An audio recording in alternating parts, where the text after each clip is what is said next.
Hello again, this is Glenn Maurer, and we're here to do another episode of The Next Step, which runs on TVESB, Channel 17 on cable television in Santa Barbara. Every couple of weeks we do a new guest, have a new subject, most of them having to do with what I think of are interesting, progressive, liberal values, and maybe a different aspect on them than many of us get the time to really think about.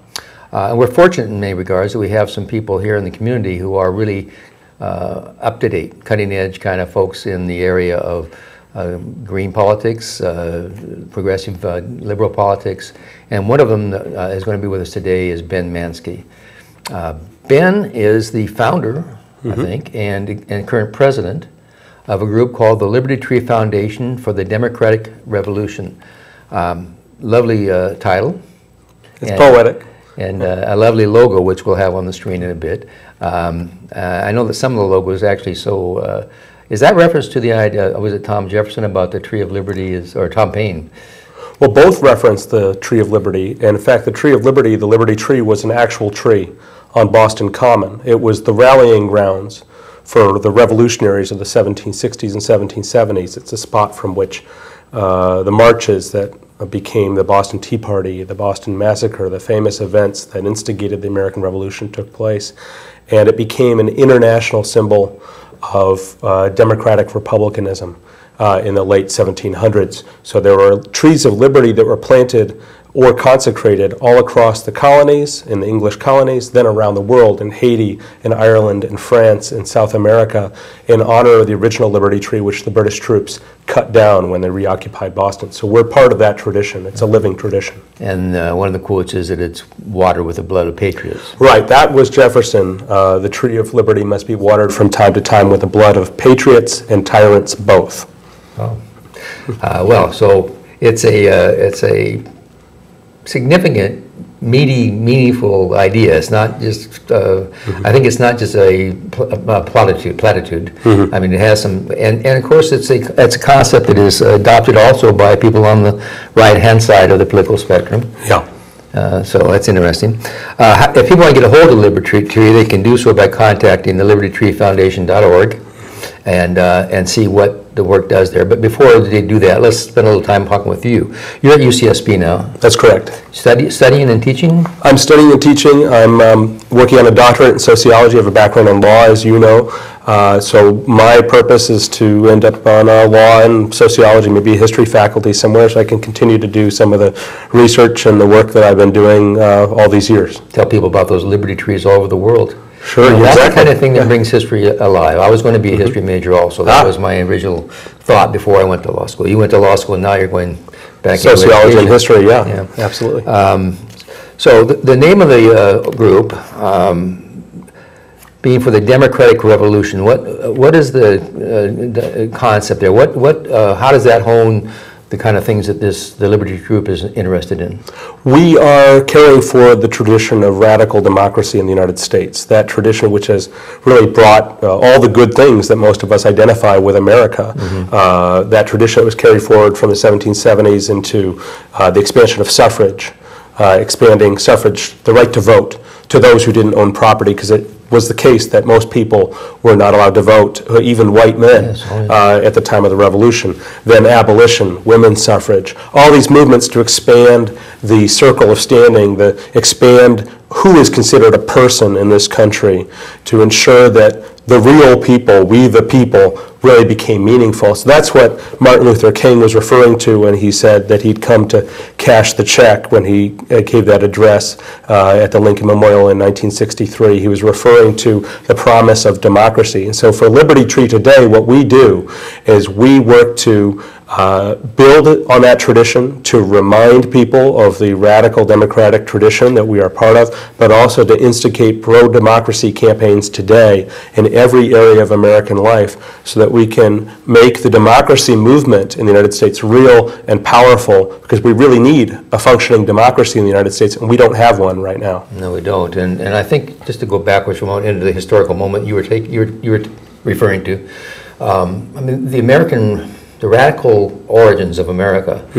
the United States, as they call it America, but the United States is so lost in the advertising and the repackaging and the reordering of history. I mean, I remember that the original American ambassadors, when the United States first started sending ambassadors unto other worlds, wore black, like Chairman Mao's ambassadors might have. Right. They didn't wear any ornament. Right. They refused to kneel or bow or curtsy to any foreign dignitary. Absolutely. This was in your face radical republicanism. Right. In a sense of, we have no kings, we have no... We're equal. No class system, we're all equal. We don't want ornamentation that will sort of, as you were saying, lift one person up above another, regardless of where they may come from. That was the culture of this country for a period of time. And that culture has continued in many, as I was just saying, and as you know, in all these other movements throughout American history. But we really want that to come forward and to become, the hegemonic, the dominant culture again in this country. Yeah, if people read some of the works of Thomas Paine, now he was more radical than many, but they read Tom Jefferson, if they read these things that were said by these forefathers, which they said in reflective debate, it wasn't said in the moment of passion. Right. They actually... They weren't just watching television and getting excited. They went right at the soccer team. That's right. That's right, or the referee. These were thought-out positions, and now they've been submerged into other things. So one of the things that... so you create this group to try to revive or refresh and restore the dynamic that led to those thoughts, that led to that thing. So tell me some of the things well, first of all, tell me where it started. Where did Liberty Tree start? Sure. Well, Liberty Tree was founded in Madison, Wisconsin. It's still based there. That's where our staff operates. I'm on the board. We have 9 members of our board of directors. We're across the United States. And Liberty Tree came out of the social movements of the 1990s. There was this rising tide against corporate rule in the 1990s that became most evident in the streets of Seattle in 1999. And there were those who characterized the movements of the 1990s as being part of what is known as the global justice movement, which is accurate. It's a movement to ensure that we achieve a global system that is fair and equitable across borders, right, for all peoples of the world. But there's also an aspect to that movement in the 1990s that was about democracy, saying that we the people has to mean something. We can't have global transnational corporations dominating our governments, making it impossible for local communities, states, national communities to govern themselves. And so that was why in the streets of Seattle you saw that that slogan, "This is what democracy looks like," come about. People invented that right in the streets. The famous picture of the WTO going this way, the arrow, and democracy going this way, which if you Google Seattle protests, you'll find that right away if you look under images. Yeah, battle in Seattle. Yeah, battle in Seattle. And so Liberty Tree came out of that, and we said we need to build this into a self-conscious movement that is strategic about achieving democracy in our lifetimes in the United States. And that's what we've been working to do these past 10 years. We're now in our 10th year anniversary. So some of the things we've done over that time is we've worked to build pro-democracy campaigns in different areas of American life. So, that's an interesting concept. When you say pro-democracy campaigns, my mind immediately went to someplace in Central Africa, right, or Greece, or the Sultanate of Brunei, or someplace where there is no tradition of democracy. But you're talking about in this country trying to reinitiate true democracy, actually participatory democracy. Right. So tell us some of the projects you've been involved with that. Sure, absolutely. Most of us don't live our lives in democratic situations, right? We go to work, we don't have free speech rights on the job. We belong to a religious community, but in most cases we don't really have that many rights as members of that community because most of them are very top down. You buy things as a consumer, but you don't really control the process of consumption and production, right? So to democratize those institutions, the workplace, your religious institution, the economy, the military, systems of education, you name it, you have to build campaigns in which that's the demand, right? So that's what we've been doing. So for example, we had a democratizing defense program for 3 years, and I see your eyes thinking, what would that mean? Defense. The military of the United States. So what would it mean to have a military that was actually controlled and accountable to the American people? And so we began by introducing legislation, working with legislators and grassroots groups to defederalize the National Guard, to strengthen the National Guard, which in terms of original intent was the original system of national defense in the United States and has a democratic history to it. For example, Abraham Lincoln's first elected commission was as captain of his Guard unit, and as a result of the fact that they had internal democracy within those units within the Illinois militia, his unit refused to go and fight in the Black Hawk Wars in what was the Wisconsin Territory. So what we want to do with that campaign is to build a movement of veterans and of active duty military to say that we need a military that is accountable to we the people, that is, and so beginning with the National Guard. So we had legislation introduced in 13 states to do that, and we actually got through the lower chambers in both Oregon and Vermont. Just sort of starting this process. Turning the National Guard to state control. To a certain greater state authority. It wasn't everything we wanted, but it was moving that direction. There are some anxious moments about that idea as well. Right. Well, and you have to know the law, and you have to, and this is part of what we're about too, is to develop popular control over lawmaking so that people, there's not just crazy people out there, but actually reasonable people who are familiar with the Declaration of Independence, the Constitution, and have their own constitutional sort of framework. I've been to Venezuela and to other countries that have been through revolutionary periods, and you see regular people on the street who are engaged in constitutional debate. That's what we need in the United States. We do need more awareness of the Constitution, but it's taken up with more selfies. Yeah. and our, those have a value too. Grandparents appreciate those. They do. Yeah. So that's an example of the type of thing that you're down on a very nitty-gritty level, very obscure, sort of politically obscure level, that most people don't think about. But yet we had thousands of people turning out for hearings in various states, and so exactly. You have to make the very broad changes. They have to meet the ground at some level, and that's what we've been working to do. And I would say it's safe to say that the thing that there's 4 or 5 at least on your website. There's 4 or 5 groups that you're active with that are doing things in environmental issues and other issues. But the thing that's the most attentive to, I think, would be the Anti-Citizens United Move to Amend. So where's that stand? Let's talk a bit to the public about what Move to Amend is, just for those who may not be aware of it, and then where it's going. Sure. Move to Amend is the nation's largest, most broad-based effort to democratize the Constitution of the United States, beginning with the We the People Amendment, which would overturn Citizens United but go further to make clear that corporations do not have constitutional rights and that money is not speech.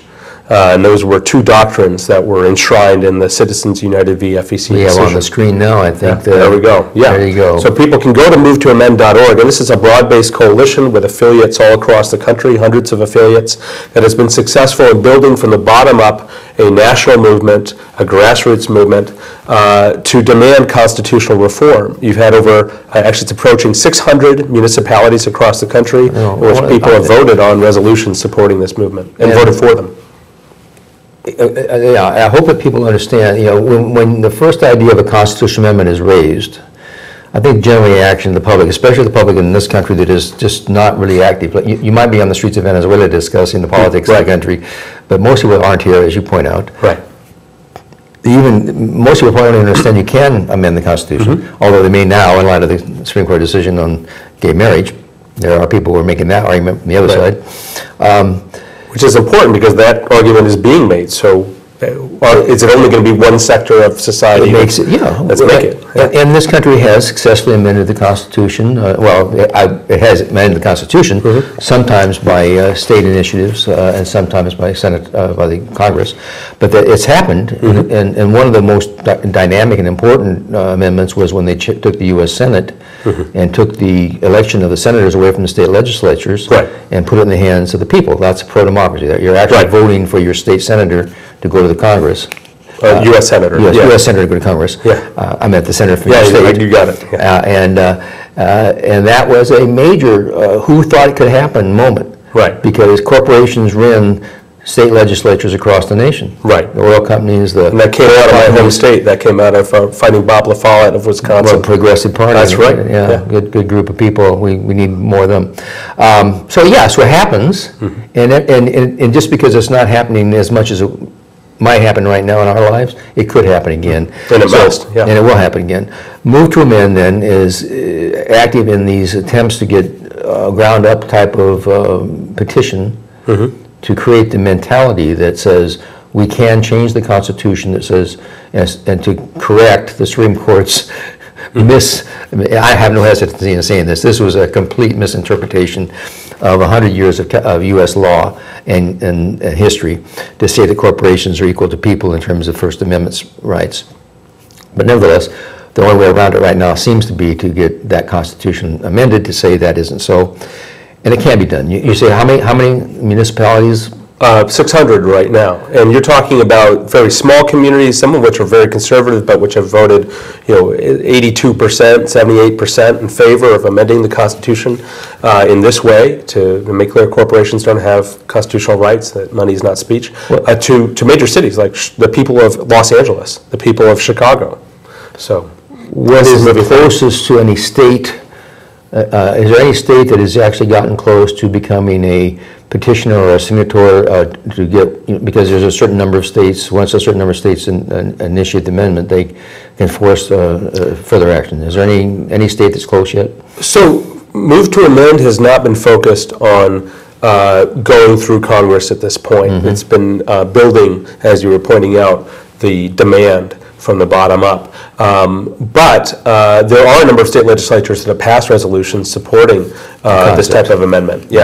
With basically the same terms. So everything from Hawaii, Colorado, so on, Montana.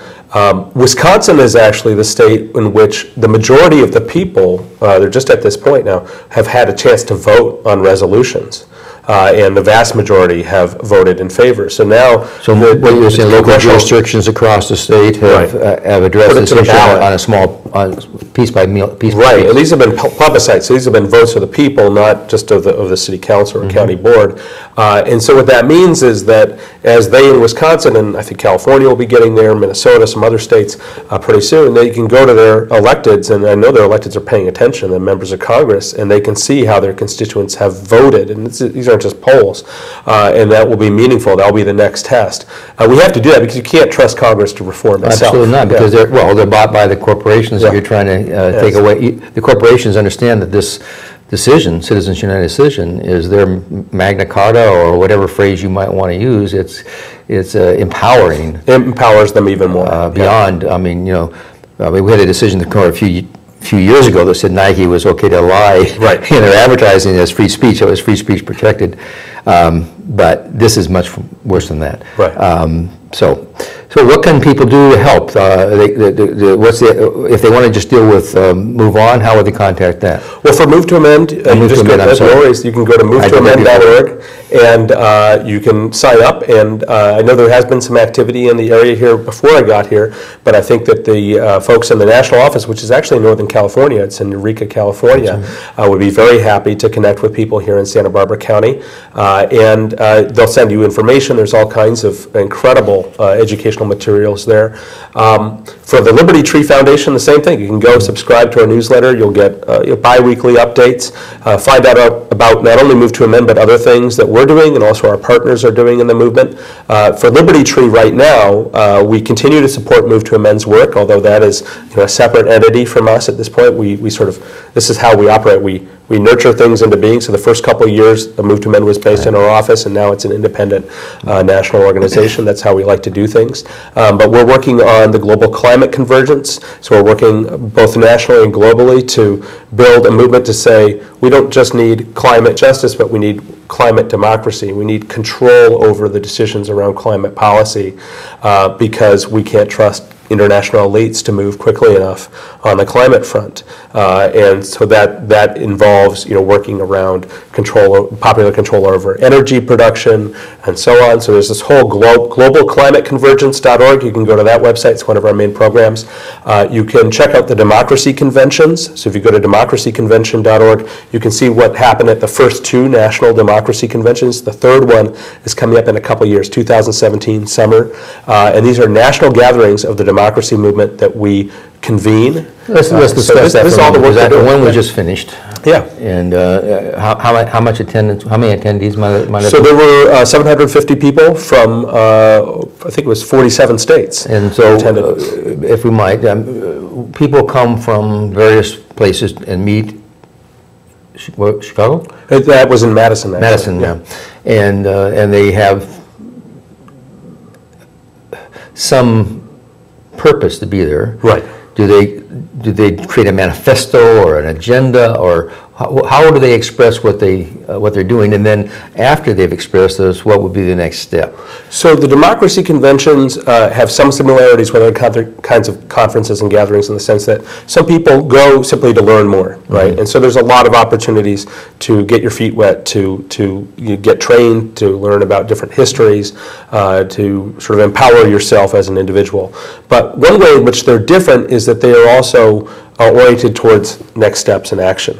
So the convention is organized in a way where there are actually 9 conferences that take place at once. So there's a Education for Democracy conference, which brings together those who are working to democratize education. There's a Democratizing Defense conference, a Constitutional Reform conference, Media Democracy conference, Democratizing Elections. I could go through each of them. You get the idea. And so what these do is they bring together people who are doing on-the-ground real work in their communities, in their schools, in their institutions, to win democratic demands. To plan next steps. So for example, when I was just talking about this climate democracy work that Liberty Tree is doing, we have an Earth Democracy Conference, which is concerned with the rights of nature. And this whole climate campaign, the climate democracy effort through the Global Climate Convergence, came about because of decisions that were made at that democracy convention, at that Earth Democracy Conference. So there are other examples where people basically plan a course of action. So it's not just statements or resolutions. And so that's what it's focused on. So you can be a newbie, or you can be somebody who's already immersed in the work, and you'll find value there. Along the lines of that, I listened to a brief interview you did a while back after the results of the Walker recall elections in Wisconsin. And the interviewer was upset that the recall had failed, and that all this motivated populace, truly activist populace, had not been successful in accomplishing that goal. And I thought it was interesting to watch or listen to your comment saying we can either, I'll paraphrase because it's not what you, we can either bewail what happened and then go back out and try to do the same thing again and have the same result. Right. Or we can sit down and gather ourselves and figure out what's a better way to let the public know what these issues are, or motivate them to our side, to our view. So these type of conventions or meetings that you're talking about, are they intended to try to create a new initiative type of thing that might work? Because I'm frustrated by this. Yeah. I'm Green Party, and I know the Green Party is always going to be marginal in almost any part of the world, probably, maybe, I don't know. Well, number 2 party in some countries. Some countries are, but there's a role to be served by being the outsider. I see. But I would like to see it be attended to more, heard more, and then I get frustrated with my people who I know in the Green Party who who sometimes just want to do the same positions. Well, we're right, this is a correct position, we don't need to explain it to anybody, kind of thing. So I would love to see more of more salesmanship, to coin a bad phrase perhaps, but more presentation. Right. No, I think there is a need for seriousness, what you're talking about. I have no time for simply performing the role of being, an iconoclast or, a self-appointed prophet. I'm not interested in that. And I think there was a mentality that developed on the U.S. left, in particular in the 1980s, that a lot of people still maintain, unfortunately, which is that, well, we may not be able to succeed, but at least we're doing the right thing. I'm not interested in that because there's too much at stake. As you know, I now have a 1.5-year-old son, and that it really does motivate you in a different way. Yeah. So what I would say is that we are in a new period of world history. We have been since the end of the Cold War. We're in the same period that started to emerge in the 1990s. And the ways in which people did things in the Cold War period generally don't work as well anymore. So the types of institutions, the types of unions, the types of schools, the types of social movement activism and protests and so on, we have to be critical about thinking about whether this is actually the way that we should continue doing things, or whether we need something new. So that's where this sort of idea of a U.S. democracy movement, I think, has really come from, is people saying, look, we're in a different period. Capitalism is not the same capitalism that we were dealing with in the 1960s and 70s. The class compromise between the working class and the ruling class is off in the United States. And there's some people who are rich and powerful who still want a social welfare state and so on, but there are many who've decided they're just going to shut down public schools, libraries, welfare, you name it, and leave people to starve. And that's what's been happening in my home state in Wisconsin, and it's a harbinger. It's a very dangerous sign. That's what's happening in Greece right now as we're recording this. So if that's the case, if there are some very powerful people out there who believe that they can get away with impoverishing the vast sectors of the American population and making democracy so dysfunctional as to be meaningless, then we need to build a movement that can counter that. And that's what a democracy movement is. It is, and in some communities, I mean, Chile was an example of the exact same, almost exactly the same University of Chicago school idea that we go down there and privatize everything, and they did, and then it led to a revolution, basically. Right. Whether you want to call it democratic revolution or not. I'd say it was a democratic revolution. I think it was definitely a democratic revolution. Yeah. And they changed their country, and now they're in some different stasis. Right. Something's better than it was. I still suspect what's going on there, but it's better than it was in terms of the general population.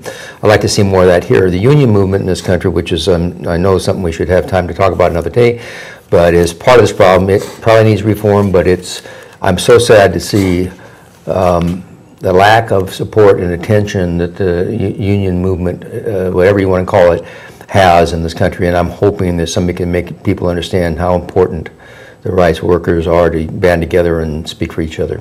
Yeah. Well, we have a few moments left here. I'm going to go back and summarize. They can contact Liberty Tree and LibertyTreeFoundation.org and see the different works you do there, and help if they contribute or maybe help. Move to Amend is, as you said, available on that site also, but on its own site. Hope people will get involved with that. And is there anything else that you'd like to say in the last 20 seconds? No, I think Santa Barbara is a great community. I'm glad to have moved here, and there are many people I look forward to meeting in the coming years. Well, thanks, Juanita. Thanks, Allie, for your work back in the studio. And anybody who wants to watch this show can see it again on Ustream and YouTube, TVSB, The Next Step, or on Cable 17 on channel 17 on cable.